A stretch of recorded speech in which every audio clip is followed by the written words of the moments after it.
I'm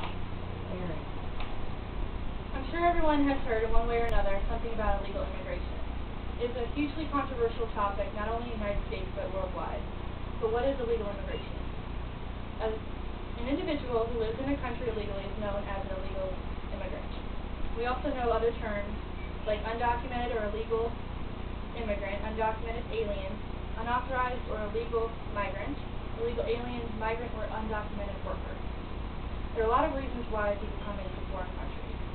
Some enter the country illegally, while others enter legally but have overstayed the number of days allowed on their visas, or have violated the terms of their residency card or refugee permit. Either way, they took a risk to move to another country to better their lives. A lot of immigrants leave due to political or economic reasons and have to leave their valuable possessions and their loved ones behind. People often emigrate to countries that have more opportunities than their home country. Everyone wants to have better lives for their children, and for that reason many people move to foreign countries they think they'll achieve it. For example, in the United States, a child of an illegal immigrant is automatically a citizen. However, in France, children are not automatically citizens. They have to wait till they're 18 years old and have to request permission for citizenship from their government. And after they fill out the right paperwork, if they don't follow this process, they can face deportation or illegal status. As you know, many illegal immigrants get their illegal status by entering a country illegally. Throughout the years, there have been many ways that people have crossed the border in the United States. From the Caribbean, one way that's really popular is to cross from the Atlantic Ocean in a homemade boat of some sort. From South America, immigrants will fly to Mexico, then hire a smuggler, also known as a coyote, to help them cross the border. Some people also try gaining access by cramming into shipping containers, trucks, or boxcars. And unfortunately, immigrants can also pay corrupt authority figures to gain access to any certain country they wish. When there's a will, there's a way, and if a person wants to cross their borders, they're going to. However, with new technology and increased security, it is more difficult for immigrants to avoid detection. Most immigrants who do cross the borders have tried numerous times before succeeding. Politicians have also tried to reduce illegal immigration through legislation. Example of this is in France. It is illegal for a person to help an immigrant. However, this law is not often enforced. Also in the United States, there have been many debates over the new Arizona immigration law. The law basically states that an officer can stop you randomly without probable cause and ask you to show proof of citizenship. Now, some people say this is a violation of privacy. However, in the Constitution, you are not guaranteed privacy. We as Americans just come to expect it. The problem with passing legislation is the lack of enforcement.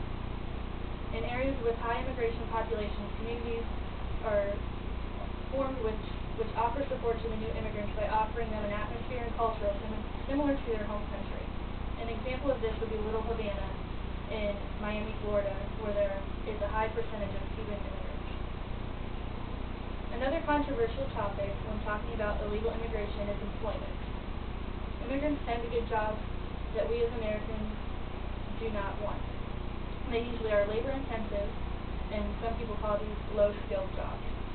In the United States, the construction, farming, and landscaping industries tend to be popular with immigrants because they need to be fluent in English. Other industries that attract illegal aliens are restaurant, hospitality, prostitution, and domestic services.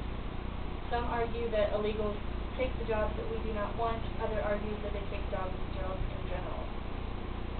Even though the United States prohibits employers from hiring people with illegal status, it doesn't deter them all. Some employers like to hire illegal immigrants so they can pay below the federal law requirements and allow employees to work in unsafe conditions. Those employers feel the fear of deportation will deter them from being reported.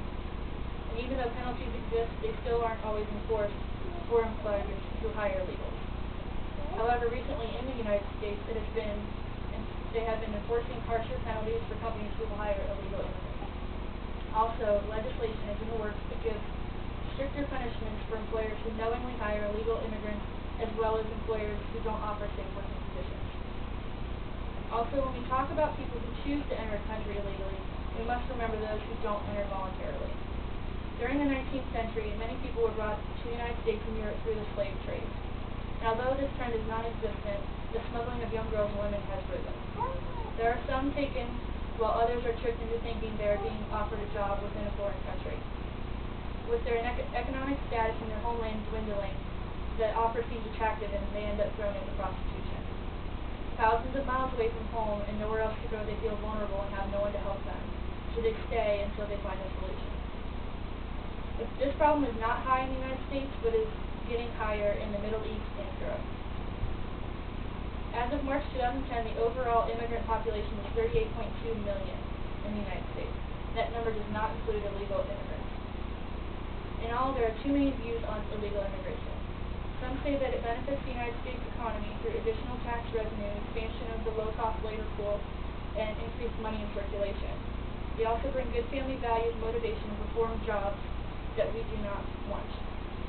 They also contend that opposition to immigration in general comes from racism. But if you were to ask someone that is an opponent of immigration, they may have a different story.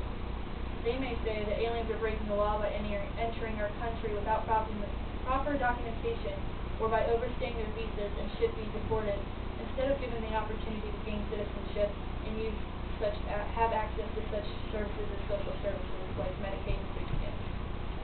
They claim that illegal immigrants are criminals and are burdens to law-abiding taxpayers. Illegal immigration has always been an issue and will always continue to be one for many years. There are steps being taken to reduce the amount of people crossing our borders illegally. There are many reasons why people come to our country, like money, growth, and the American dream. And if we understand all of these reasons, possibly we can reduce illegal